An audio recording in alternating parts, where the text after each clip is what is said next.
Buenas tardes, compañeros y profesor. Somos del grupo 5, conformado por Ángela Gómez, Angélica Suárez y quien les habla, Natalie González. Vamos a hablarles sobre la masacre de las bananeras, ocurrida en Ciénaga Magdalena en el año 1928. Se dice que esta masacre duró 24 días, comenzando por el 12 de noviembre y terminando el 6 de diciembre de 1928. Es porque sucedió y es que los trabajadores o los obreros de la Ciénaga le trabajaban a una multinacional que se llamaba United Fruit Company. Esta multinacional llegó y empezó a crear un monopolio en todo el tema bananero en esa zona. Entonces ellos eran quienes decían quién entraba, quién no, quién se le vendía, a quién no, cuánto tenían que producir. Y actualmente esos obreros no estaban con la compañía, sino que ellos tenían que ser pagos por jornales, muchas veces no trabajaban. La desigualdad se notaba mucho en el tema de los obreros y quienes hacían parte de la compañía o de esta internacional.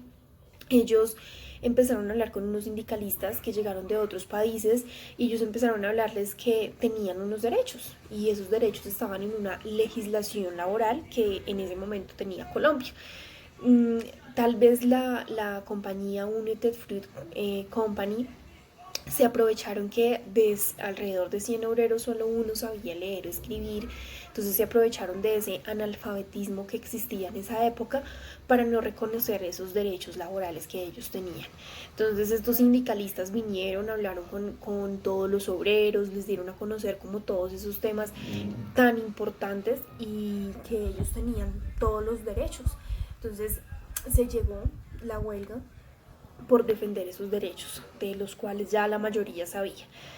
No hubo ningún acuerdo en esos 24 días y al terminar el 6 de diciembre se dio orden de disparar a estos obreros.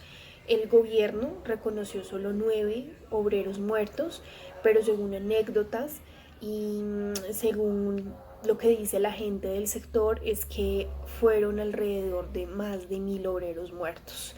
El gobierno que estaba en esa época fue del presidente Miguel Abadía y quien dio la orden de disipar toda la gente de la huelga ese 6 de diciembre de 1928 fue el general Cortés Vargas.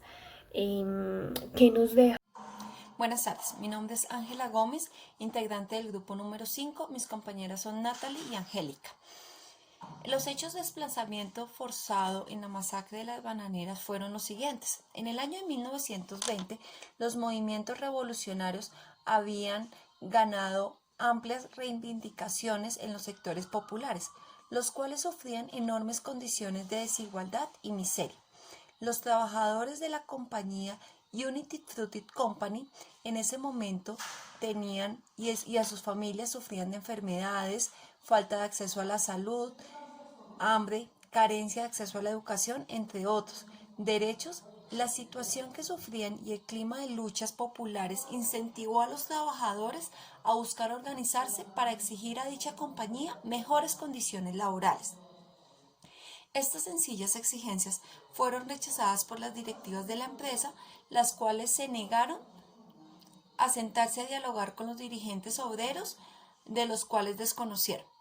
Ellos consideraban que las demandas de los trabajadores eran una amenaza a su operación en Colombia y si la compañía tenía que darles todo esto a los trabajadores, tendrían que asimismo aumentar el valor de la venta y aumentar el tema de la compra y no iba a haber utilidad.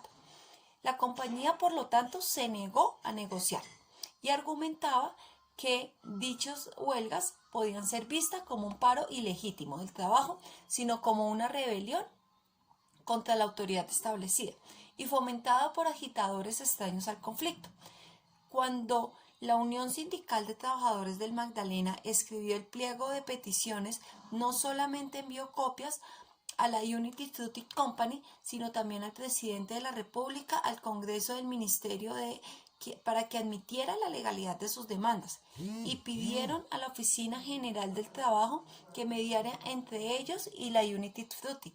Sin embargo, El gobierno del presidente Miguel Abadía Méndez buscó proteger los intereses de la compañía, por lo cual encargó al general Carlos Cortés Vargas para que destruyera la protesta iniciada por los trabajadores.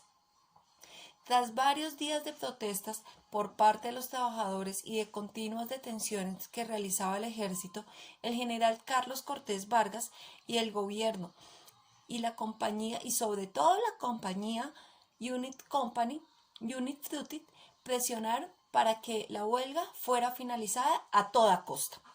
Incluso enviaron soldados a Antioquia, pues el general consideró que los de la región no actuarían, pues tenían relaciones familiares y fraternales con la gente de la región.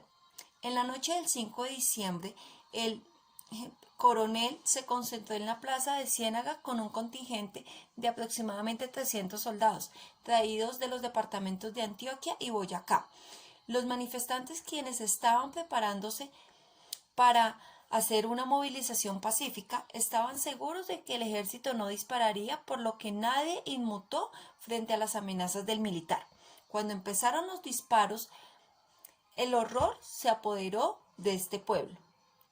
¿Qué sucedió? Mientras los nidos de ametralladoras disparaban indiscriminadamente contra los manifestantes, y que no es preciso saber cuántos muertos hubo en este día, ya que la masacre continuó después del 6 de diciembre, continuaban los días de terror a manos del ejército colombiano. Según el general Cortés Vargas, solo hubo 9 muertos. El embajador norteamericano de la época admitió que la cifra podría llegar a ser de 1000 personas asesinadas. El dirigente sindical Alberto Castellón aseguraba que la cifra había ascendido a 5000 muertos. Jorge Eliezer Gaitán visitó la región y, tras regresar a Bogotá en el Congreso de la República, denunció la forma como el ejército colombiano, por orden del gobierno, asesinó a miles de mujeres, hombres, niños, para proteger los intereses de dicha compañía. El general Cortés Vargas, quien fue exonerado por estos hechos, explicó que decidió atacar a los manifestantes para impedir que los buques de guerra de los Estados Unidos invadieran el territorio colombiano, y para poder proteger a la multinacional, para que así poder proteger al pueblo. ¿Qué impacto deja la masacre de las bananeras actualmente o después de eso que sucedió? Y es que hubo un cambio en el tema obrero. Por eso es que hoy en día se tiene el derecho a un dominical, que es un descanso, se tiene derecho a todas las prestaciones sociales, se tiene derecho a las prestaciones de salud, de pensión. Hay muchos derechos de los cuales en ese entonces no se tenía, a un derecho al trabajo estable, no a esas condiciones tan degradantes que tenían en ese entonces los obreros. Buenas noches, mi nombre es Angélica Suárez, pertenezco al grupo número 5, mis compañeras son Natalie y Ángela. De acuerdo a la pregunta número 3, que es cómo el proceso de memoria del conflicto armado en Colombia contribuye a la construcción de una cultura de paz, opino que, pues de acuerdo al tema que nosotros sugerimos o escogimos, que fue la masacre de las bananeras de Ciénaga, dice que en esa época pues la compañía Unit Fruited tuvo o fue una multinacional que abusó de las personas que trabajaban en ese momento para ellos, y ellas solamente querían unas mejores condiciones de trabajo. Pienso que teniendo en cuenta este acontecimiento, esto dio una pauta para que se consolidara el sentido de identidad de las personas, las cuales se basan en los hechos históricos pues, de nuestro país.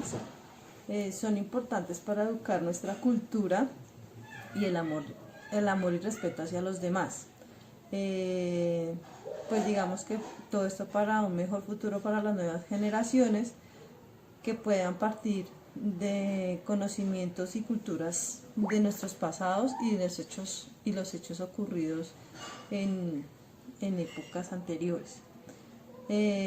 Podemos llegar al objetivo de que se supere la visión amigo-enemigo, para poder algún día llegar a tener las riendas de nuestro país y que pues los gobernantes y dirigentes políticos tengan una visión mejor para pues llegar a la paz. Gracias.